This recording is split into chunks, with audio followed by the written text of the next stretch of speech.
रायपुर से एक और बड़ा अपडेट मिला आबकारी घोटाला केस में, जिसमें पूर्व आबकारी मंत्री कवासी लखमा अब एसीबी की गिरफ्त में चले गए। एसीबी ने आबकारी मामले में, आबकारी केस में पूर्व आबकारी मिनिस्टर को गिरफ्तार किया है।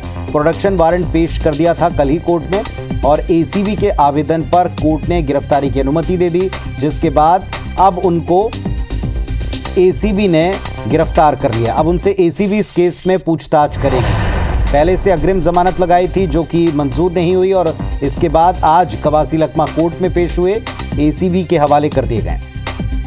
राजेश आज हमारे साथ में जुड़ गए, उनका रुख करते हैं। जी राजेश, अपडेट दीजिएगा।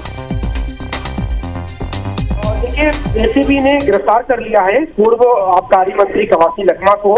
24 जनवरी 2024 को ये केस दर्ज किया था एसीबी ने आबकारी केस में, और इसी केस में पहले वो ईडी गिरफ्तार कर चुकी थी।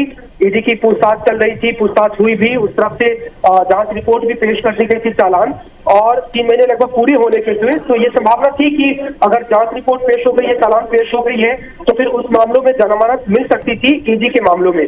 तो उसके बाद में इस एसीबी एक्टिव हुई और फिर एसीबी चूंकि 1 साल पहले ही इस केस में अपना मामला दर्ज की थी, तो उसने फिर कोर्ट के सामने में प्रोडक्शन वारंट के जरिए आज कवासी लखमा को बुलाया गया और फिर एसीबी ने कोर्ट के सामने रखा कि उन्हें अपने केस में इन्हें गिरफ्तार करने की जरूरत होगी क्योंकि पूछताछ करनी है, और एसीबी के आवेदन को कोर्ट ने स्वीकार कर लिया।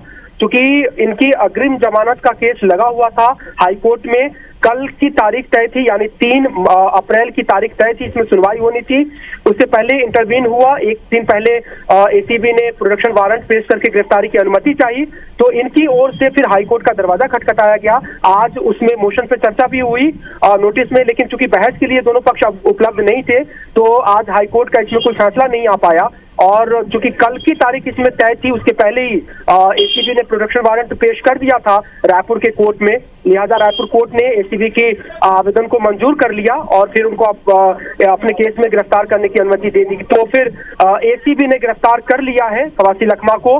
10 दिन का ये रिमांड मांगा गया है, कस्टोडियल रिमांड, जिसमें वो पूछताछ करेगी एसीबी। लेकिन जो बचाव पक्ष के यानी कवासी लखमा के जो वकील है फैजल रिजवी, जो खुद कांग्रेस के पदाधिकारी भी रहे हैं, उन्होंने इसका विरोध किया है कि इतना लंबा समय न दिया जाए। सिर्फ परेशान करने के लिए इतना लंबा समय मांगा जा रहा है, क्योंकि लगभग 3 महीने से वो जेल में बंद है और 2 बार एसीबी की टीम जाकर के उनसे पूछताछ कर भी चुकी है, तो इतने लंबे समय की जरूरत नहीं है। फिलहाल अभी कोर्ट का फैसला नहीं आया है कि कितने दिनों की कस्टोडियल रिमांड सौंपी जाएगी एसीबी को। जैसे वो फैसला आएगा, लेकिन ये तो तय हो गया, ये स्पष्ट हो गया है कि एसीबी ने अपने केस में पूर्व आबकारी मंत्री कवासी लखमा को गिरफ्तार कर लिया है। जी, शुक्रिया आपका इस पूरे अपडेट के लिए। तो एसीबी ने अब उन्हें अपने साथ ले लिया है और कल ही उनका प्रोडक्शन वारंट कोर्ट में जमा किया गया था और आज जो अग्रिम जमानत थी उसके ऊपर कोई फैसला न आने की स्थिति में एसीबी ने आबकारी घोटाला केस में उन्हें गिरफ्तार किया है और विधिवत अपने कस्टडी में उनको ले लिया है।